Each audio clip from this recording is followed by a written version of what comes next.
Guys നമുക്കിന്നൊരു veg toasted sandwich ഉണ്ടാക്കുന്നത് കണ്ടു നോക്കിയാലോ. ഇത് മുംബൈയിലെ ഒരു മാമനാണ്. മാമൻ ആദ്യം ഇതേ ഒരു ബ്രെഡ് എടുത്തു, അതിനകത്ത് എന്തൊക്കെയോ തേച്ചു, അതൊന്നും എനിക്കറിയില്ല. 2-3 കുക്കുംബർ കട്ട് ചെയ്തിട്ടു. ഇത് പുഴുങ്ങിയ ഉരുളക്കിഴങ്ങാണ്, അതിനകത്ത് 2-3 സ്ലൈസസ് എടുത്തിട്ട് അതിനകത്തേക്ക് ഇടുന്നുണ്ട്. എന്നിട്ടെന്നാൽ അയാൾ കാണിക്കുന്നത് നമുക്ക് നോക്കാവേ. എന്തോ ഒരു പൊടി ഇട്ടു, എനിക്ക് ചാറ്റ് മസാലയാണെന്നാണ് തോന്നുന്നത്, എന്തൊക്കെയോ ഉപ്പോ എന്തൊക്കെയോ ഇട്ടു. അതിന് ശേഷം പുള്ളി ഇത് 2-3 ഓണിയൻ കഷ്ണം സ്ലൈസ് ചെയ്തിട്ടിട്ടുണ്ട്.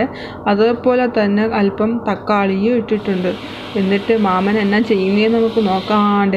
അടുത്തത് ബീട്രൂട്ടാണ്, അതും എടുത്തിട്ടു.